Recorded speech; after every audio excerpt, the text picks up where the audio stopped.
Hello, America. This is Call of Duty Goddess. Today is March 25th, 2016. I'd like to do a video today about media manipulation and how they manipulate your mind, how they manipulate words, how they manipulate situations, and how they redirect your attention off of them when they get busted for doing something.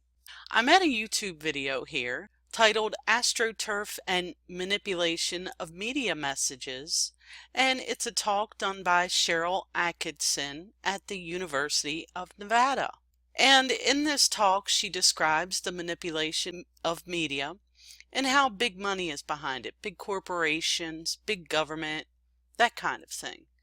And at the end here, what I'm going to show you the snippet of, she talks about things to look for and examples of the media manipulation and how they manipulate things to get you to look at one thing when you should be looking at something else. So let's listen to what she has to say here. Beware when interests attack an issue by controversializing or attacking the people, personalities, and organizations surrounding it rather than addressing the facts. That could be AstroTurf. Well, would you look at that glaring example or what? Talk about controversializing and attacking to take your eyes off of the issue at hand.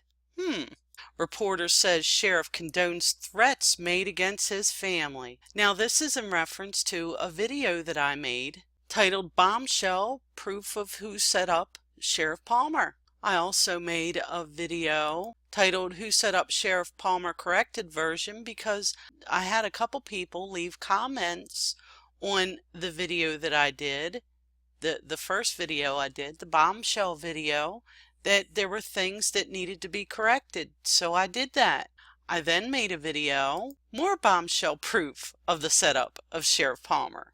And I exposed Les Zaitz a little bit more, as well as his wife, just a little bit more. And there's more to come. So after exposing the truth of what happened, as opposed to what Les and his wife tweeted and Facebooked and wrote about, I exposed what they did. And instead of coming back with an explanation and trying to explain themselves, they redirected onto Sheriff Palmer. And they redirected even more, saying that I threatened them when I did no such thing, and he knows that.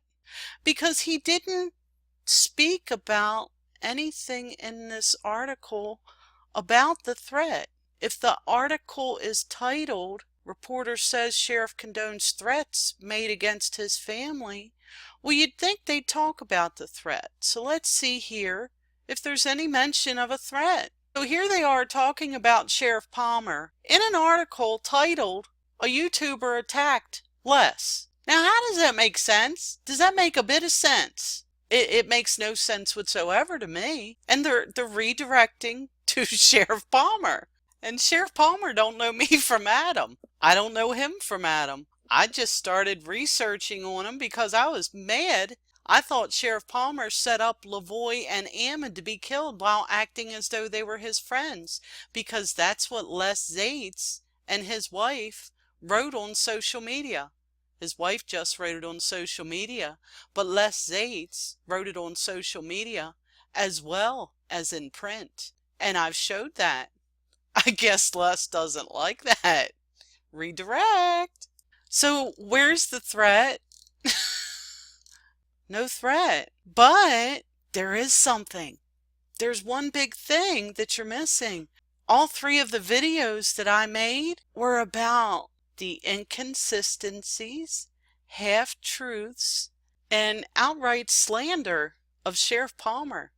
So, Les Zaitz, I would like to thank you for giving me a wonderful and glaring example of the slander and the outright manipulation that you do, so that I can expose it yet again.